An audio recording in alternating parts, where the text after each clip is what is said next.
Hello and welcome. The goal of this podcast is to get listeners connected with others in the sports industry because they say it's all about who you know, and now you know us. Hello and welcome, everybody. This is your host, Connor Shank, and as you can see, we have Mr. Callan Coolman on the podcast today. He has been on a number of times as we've interviewed others, but today he is on the hot seat. So we're looking forward to getting to know Callan, a little bit about his sports industry experience. And as he is now with a company, I'm not going to give it away yet, but he is in the sports industry. So we'll be able to connect and talk more.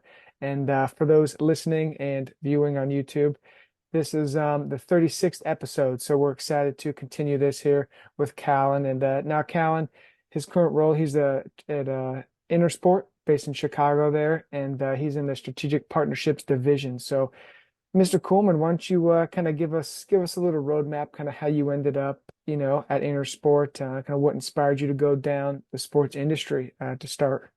Yeah, absolutely. Just wanted to say, really glad to be on. Obviously, I was kind of part of, helping you as well as Sal kind of start this whole thing, and you reached out to us and had the idea, and it's great to see the stuff you're still doing. Met a lot of cool people through it, and it's fun to be on the other side. But yeah, I'm started at Intersports about 4 months ago, beginning of October, end of 2023. Like you mentioned in the strategic partnerships division, and I've been loving it so far. I'm sure we can kind of get into that role, a little bit down the road here. But sort of the path, I grew up. It's typical. It's what everyone says, but wanted to be in the industry just because it's what I grew up loving. And went to University of Oregon because they offered a major in sports business. I will say I wish I did a little bit more with my sports business degree while I was there, but I had a great time and loved the school, that's for sure. And then you and I got to know each other from the SLB program at Arizona State in the College of Law.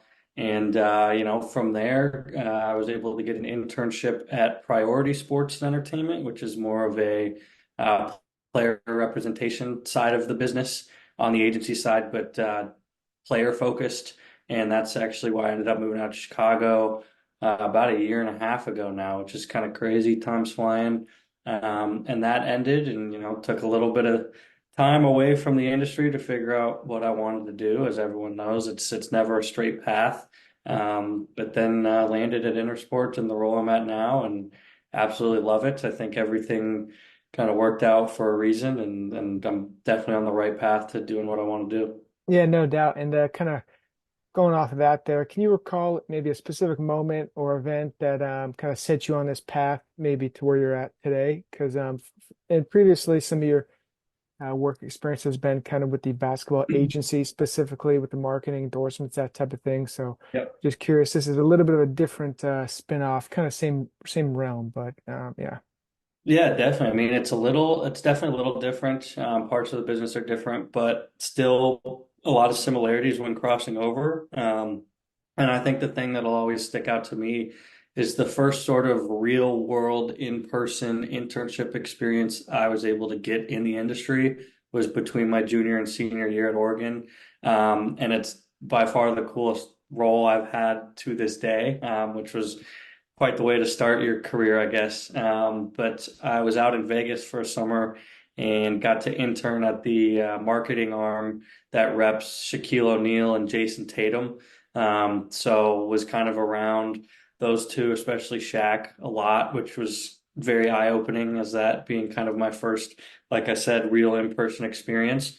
Excuse me. And that was a lot of, like you mentioned, the marketing and endorsement side of stuff, working with some of his partners, and realized kind of that's when the path started where, hey, I always thought I wanted to be an agent, but I think I enjoy the marketing and the endorsement and off-court stuff.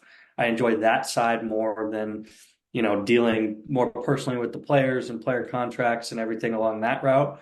So that really sparked my interest in the marketing side of things. And then kind of since then, everything I've been a part of or looked for has been on that marketing slash partnership side of things. And then now in my current role, it's obviously not athlete focused at all. It's more property focused. Yep. But on that partnership side of things, because I've realized that I enjoy kind of I don't know if matching is the right word, but figuring out what sort of brands and products would be a good fit for specific things. And kind of, I've loved diving into that whole process. But I would say just that first internship experience working on the marketing and endorsement side of things really is what piqued my interest kind of down this road. Right, right. And then so now you've gone from different basketball agencies, NBA Summer League, et cetera, and now you made your way to Intersport, as we've touched on. So for those listeners and viewers who maybe don't know what Intersport is, can you kind of run them through maybe a little, behind the scenes, kind of what Intersport does? You mentioned they work with properties, brands, et cetera. Kind of so a little spiel on Intersport, and then lead into kind of your role specifically. Yeah, absolutely. And to be honest, when I kind of first started at Intersport and when I was kind of going through the job process, I couldn't even really tell you what it was because Yep. it's a marketing agency is the best way I would put it that operates in so many different levels and verticals that still after being there for months, there's parts of our business that I'm not fully versed in and know that much about. But kind of an overview, I would split it into two sides. We have a property side, which is what I sit on, which includes basketball, like a basketball vertical, which is what I'm on. We have a golf vertical, where we put on a couple different golf tournaments throughout the year. We also do stuff. The other side is on the agency services side of things. So think typical big agency who works with big brands and focuses on sort of the client service aspect of that. So we've worked with Dos Equis and Heineken and Chase and a bunch of different brands, and that's what I would consider the other side. So I don't deal much with that side. I actually kind of deal, I guess, if you think of these big brands that that side of the house is working with, like those are the type of people that I'm trying to talk to get interested in a partnership with Right. the vertical that I'm on. So it's cool how it all works together and fits together. But that's kind of a whole overview of everything. And then my specific role that I'm well versed in within the company is, like I mentioned, on the basketball side. So we operate a bunch of events. It could be single game events. They could be tournaments in the fall throughout the college basketball season. I believe we had 8 events this past fall, and then we also operate the high school and college slam dunk and 3-point competition, which is in the Final Four host city every year. So kind of part of Final Four week leading up to one of the biggest sports marketing weekends of the year. Yep. So you really get the full overview and full course of the basketball season. Our first event was right at the beginning of November, and then we continue until the beginning of April with Final Four events, and then you start over and you've got a dozen or so more events next fall. So there's always something going on, but I specifically sit on the partnership side of things. So all of our events, we own and operate them. So controlling partnership sales, media sales, everything in between. And then we have an operational team that helps run the events and gets the teams there and everything related to that. But I sit on the partnership side and assist in any way that I can, whether it's with a title partner, a presenting partner, an official partner, or someone just looking for any sort of little activation opportunity at this specific event. And it's been awesome so far. Yeah, no, I mean, and as we've talked before, sponsorships and the partnerships is something that obviously you're obviously interested in. I think it's a very cool aspect, and I think growing up in sports, and maybe like watching sports and thing, you just see all these brands, but at least for me growing up, I was like, oh, okay, didn't think much of it, but it's really, one of the biggest facets of the sport industry is the naming rights, is the brand activations and things like that. So as far as you've, gone in your career with the activations and with reaching out and prospecting, what are some ways that you've found best for those listeners and viewers that, maybe they're in a similar role, prospecting or trying to get a hold of brands and companies? Like, how are you pitching Intersport in your basketball vertical, I guess is my question. Yeah, I mean, I guess I can kind of speak on what we're doing right now because it's relevant on February 7th is like I mentioned, we do the high school and college slam dunk and 3-point competitions, and then we actually added this year as part of the women's Final Four weekend, we're doing a women's college all-star game. which hasn't been around before. And with, the growth we're seeing in women's basketball with Caitlin Clark, and everyone knows who she is, and sees her all over. We felt this would be a good opportunity to sort of bring that in. And so also selling partnerships and working on the event there. But what we're doing specifically right now is treating this, and why it's able to be successful is because it's really the only way for brands to get involved with NCAA Final Four weekend, if they're not an NCAA corporate partner. So all the advertising you'll see at the actual semifinals and the national championship game, those all come through the NCAA. The NCAA controls that, so those are going to be NCAA corporate partners that have the rights to that. Your question was based on kind of where have you found success, and I learned this through my boss and sort of watching him and assisting him and following what he does. We treat this, we use the exact words as, this is a backdoor way into NCAA Final Four weekend to make your brand stand out and have relevance. And it's really, really the only way to do it. And so we've found success through that. And so I think to kind of answer your question as a whole, it's important to showcase or show why this specific event that you're selling, like why it matters for that specific brand and why it'll help them out. So that's a perfect example with the Final Four. And then, we handled the Fort Myers tip-off down in Florida, men's and women's tournaments. Like there, we've kind of found success going through some local Florida companies, that are going to want to get their advertising out there to the local community, and then also have the games, on Fox and FS1, so they'll get that national presence as well. So it's really all about just finding companies that would be the right fit, whether it's for location or objectives that the company's interested in, or any sort of category that you can kind of decipher. Yeah, no, and I wanted to touch a little bit on the aspect of kind of you mentioned the women's game and the women's industry and things like that. So that was going to lead me into one of my questions regarding kind of the evolution of the industry itself. With maybe we can just talk about kind of some of the events that are going on that Intersport hosts, or maybe other teams or leagues. But where do you see the industry in that aspect, as far as maybe preseason games, overseas games? I mean, do you think Intersport or someone else will kind of get into that a little bit more now that sports business and sports is becoming more international in the college level? That's a good question. I don't really know sort of how far you can push the boundaries college-wise from an Right. international perspective. I will say you're seeing more of these sort of one-off college events occurring. If you look probably 20 years ago, specifically in college basketball, you didn't have all these, like this year we did Gonzaga against UConn in Seattle. Like Hmm. you didn't used to have all these one-off events, but it's because there's more of a platform for college sports now. Right. And specifically sticking on the women's side, we brought up the Women's College All-Star Game. We're also creating so if you think women's college volleyball gaining a Hmm. lot of popularity, the Final Four in volleyball about a month ago was the most watched women's college volleyball semifinals and national championship ever, and it beat it by a massive margin. So there's popularity growing there as well.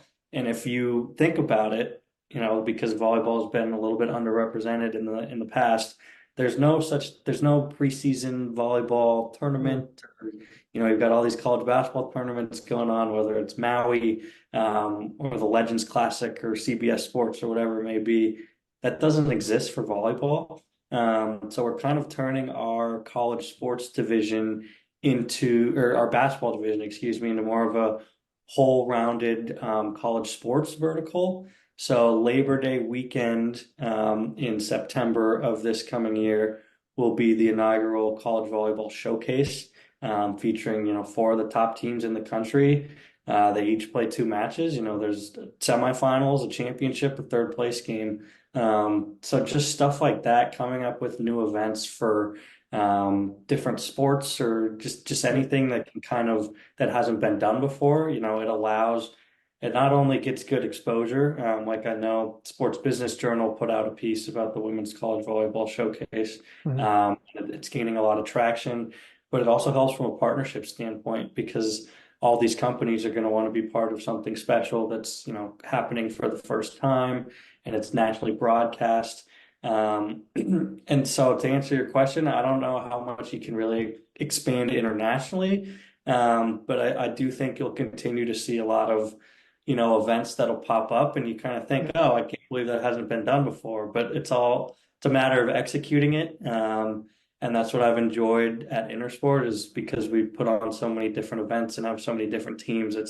I've really kind of seen us nail that, and I'm proud to be part of the company for sure.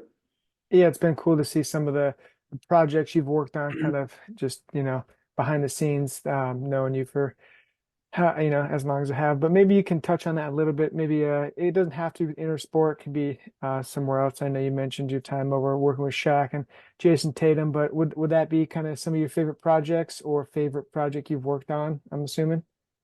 Yeah, I would definitely say it's one of them is all the stuff I did over there. Specifically Intersport wise, I kind of started basically a couple weeks before the college basketball season started. Yep. So kind of thrown into the fire, which obviously is a little stressful. And my boss would joke around about being thrown into the fire, but it's way better than, not being busy. I'll tell you Yep. that. So to be honest, everything kind of blended together the first couple months because you're working on partnership aspects for all these different tournaments that are back to back to back. Um, I will be in Phoenix in April for Final Four week, going to all that stuff.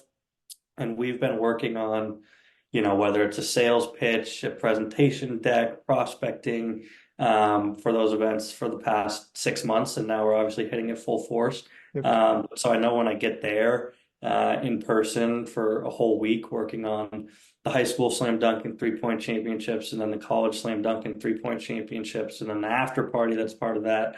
Um, I know that'll be a full circle moment where I see everything come together. So I would love to discuss that with you when it all comes back. But I'm looking forward to that one. And other than that, I haven't gotten to travel too much yet.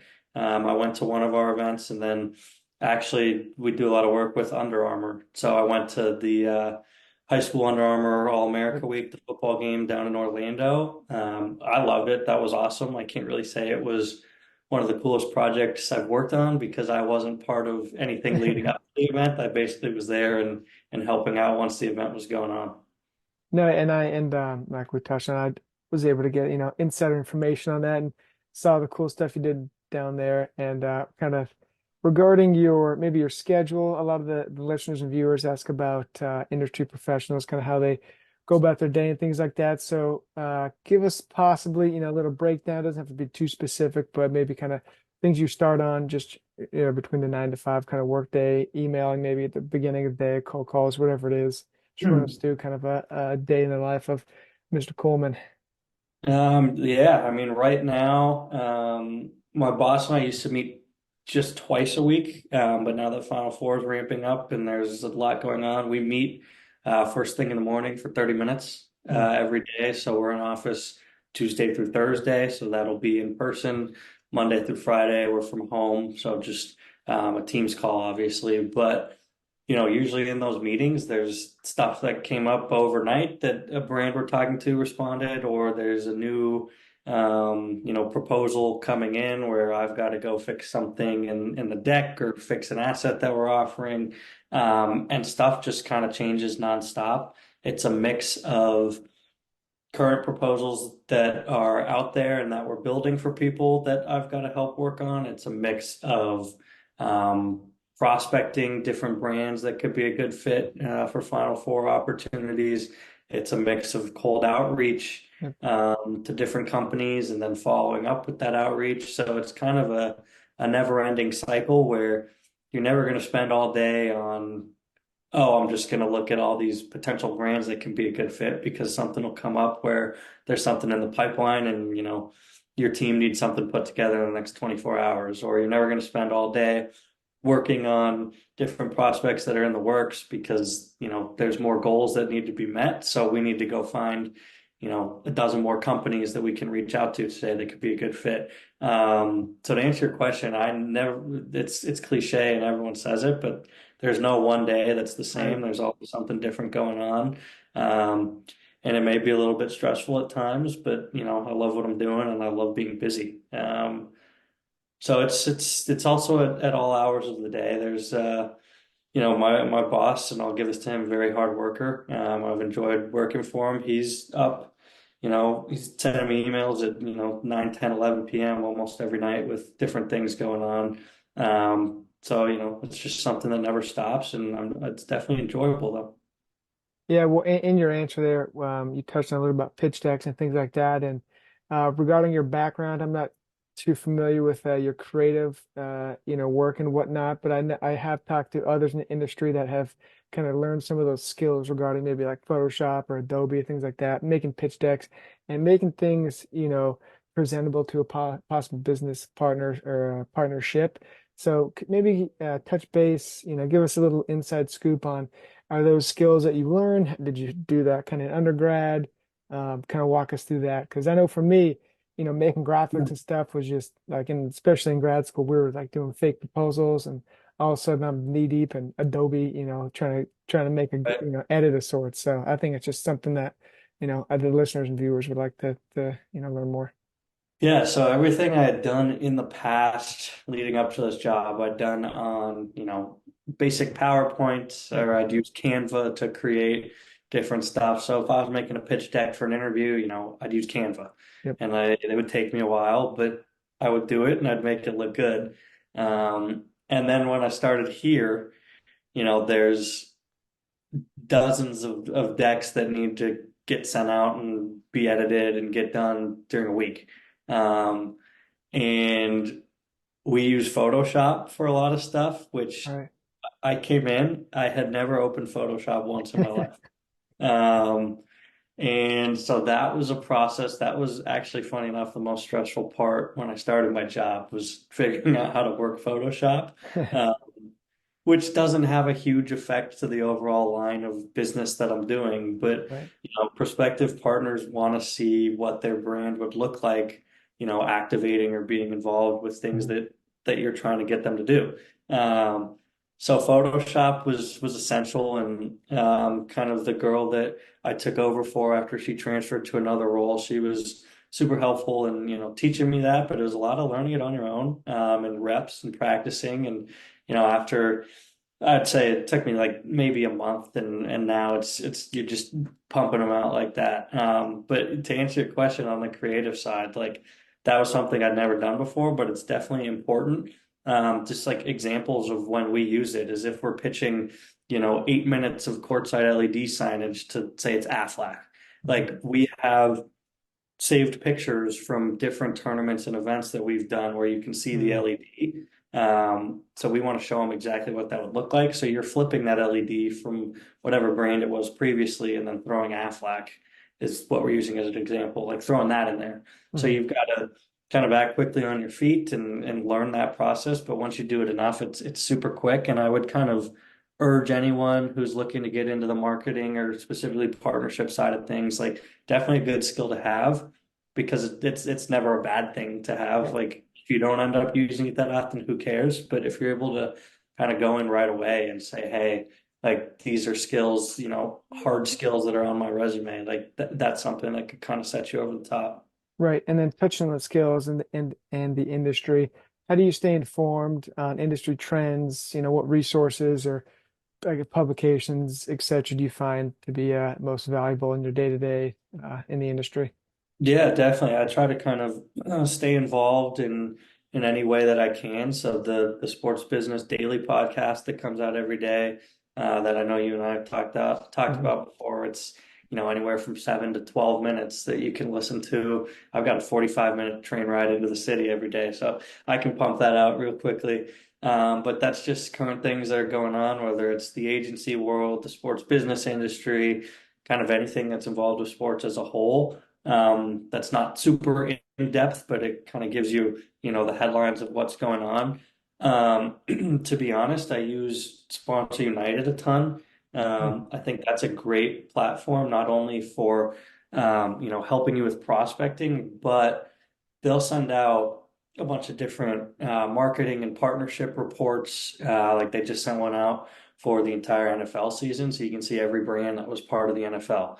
Or every Monday morning, they send out the 25 hottest brands in sports right now, which, to be honest, I mean, I obviously look at those every Monday morning. A Yeah. lot of them, like they'll say, oh, this brand just signed with, this specific team or this event in Italy. Like I wouldn't have known that unless it was through Sponsor United. So that's been super helpful. From both a personal knowledge standpoint and then also with my job, just like Yep. different companies that we can bring to the table that may be a fit. Um, Other than that, I mean, just kind of any sort of podcast or news sources that I can use, whether it's, as simple as ESPN or something as in depth as the Sports Business Journal, just kind of anything out there that's relevant, it's important to know. Right. And then are there certain books, kind of same kind of concept, certain books that you read? Are you more into the business side of the books? I don't know, I guess feel good books. What kind of books do you read to maybe stay in the industry, but then also to kind of further your career and skills? Yeah, definitely in the more interested in the nonfiction and business, personal development side Yeah. of things. Just because I enjoy reading before bed, and it's nice to, whether you read 5 pages or 20, it's nice to kind of have that extra boost Yep. to close out your day. Right now, I'm reading a book called Better Decisions Faster, which is all about kind of skills to make the most confident decision when you're faced with different decisions in your life, whether it's from a relationship standpoint, whether or not to leave the job you're at, whether or not to close this deal. And I've enjoyed it so far. I'm only like a quarter of the way through it. But definitely books related to that. I recently read Atomic Habits, which is all Yep. about kind of building daily habits that, no matter how small, if you practice them over time, they can do great things for your life. So I've started reading a lot of books and I've definitely found some good ones that I enjoy. Yep, no, I'm with you. And as you can see, this real bookcase behind me, got a lot back here for those on YouTube watching there. So Yeah, I agree there, reading. I enjoy and it's good for the brain, it helps you relax, things absolutely. like that. So that's always a plus. And kind of for the listeners and viewers, as you know, we post a lot of job openings, things like that. So for inner sport, kind of that vein of the sports industry, what are some possible career fields besides your strategic partnerships that they could be looking into going further in their career? Yeah, I would say I've kind of noticed client services is such a big thing Mm, in this industry. Like I mentioned from the inner sport standpoint, if we're working with Chase or Heineken or Dos Equis, there's so many people, excuse me, that are a part of those teams, whether it's, helping them with creative ideas for stuff that could be new business ventures for them, or kind of going over how this specific partnership with this MLB team was in 2023 yep. and giving advice on whether or not they should renew in 2024 or look to go somewhere else. I just think you see all these big companies like Endeavor and CAA, and there's a bunch of them out there, but the agency services side of thing is such a big part of it. Everyone, at least I did, when you think sports agency, I thought, oh, LeBron James, oh, Drew Brees. I was like, all you can do in an agency is represent talent, which um, that's such a small part of it. Mhm. Whether it's marketing and partnerships side of the industry that I'm in, like basically every sporting event out there has partnerships. Someone's in charge of that. So the Right. Waste Management Open is kicking off tomorrow. Somebody's in charge of all those brands that are going to be represented there.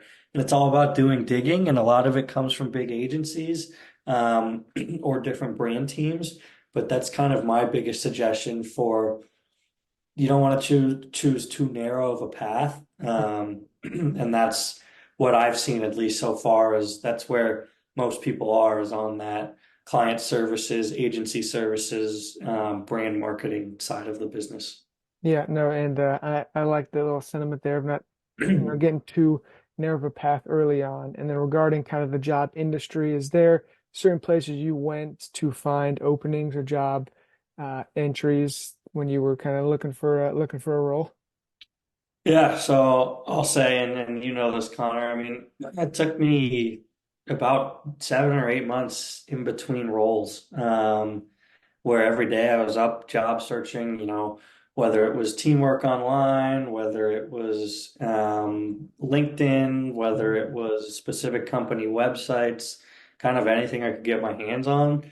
Kept a list. I submitted hundreds of applications, had probably close to 100 different cold calls, as you could call them. Yeah. But I feel like I found most of my success through LinkedIn. It's super easy to find someone that does something that you'd be interested in doing. Mhm. Shoot them a connection request and shoot a simple note that just says, "Hey, I'm Callan, and I'm very interested in the sports partnership side of the industry. Would love to have 30 minutes of your time to hear more about what you do and pick your brain." That's actually exactly how I'm in the role I'm in right now. I think back in maybe May of last year, found the guy who's my current boss, just through looking through Intersport and specific roles. Sent him a cold message over LinkedIn. Just, hey, would love to connect, hear more about what you do. We set up a meeting. Went into that meeting not expecting anything other than just learning more about the guy because I'd done a ton of those in the past. And at the end, we really clicked because we're both very interested in college basketball, have the same sort of career aspirations. And at the end of the meeting, he kind of said, "Hey, I think we might have an opening soon. Would you be interested?" I said, "Absolutely." And it's a couple month process from there, but that's Yeah. how it all started. And everybody says it, but I experienced it firsthand. Like, you're going to if you send 100 outreach notes, like, Oh yeah. you might get 10 responses, and of those 10 responses, two of them you might have a conversation with, or even just a meaningful interaction where it's someone that actually seems to care about you and listen to you, while you try to take your time and figure out what they want to do. But that's my biggest suggestion.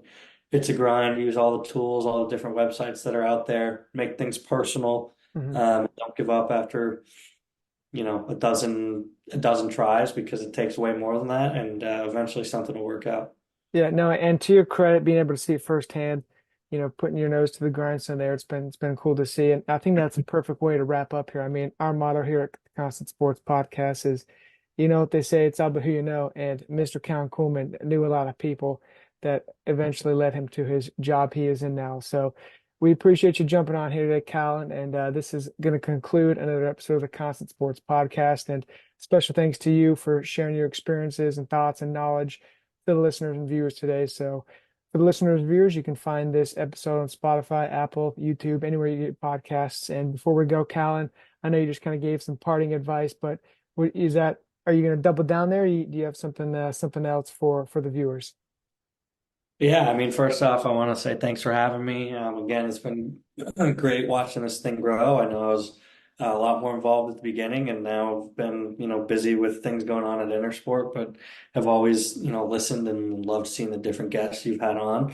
And I would just kind of double down and say, if anyone's looking for something, keep pushing, keep your, don't narrow in on one specific focus, kind of think of different ways that you could get involved in the industry, meet as many people as you can.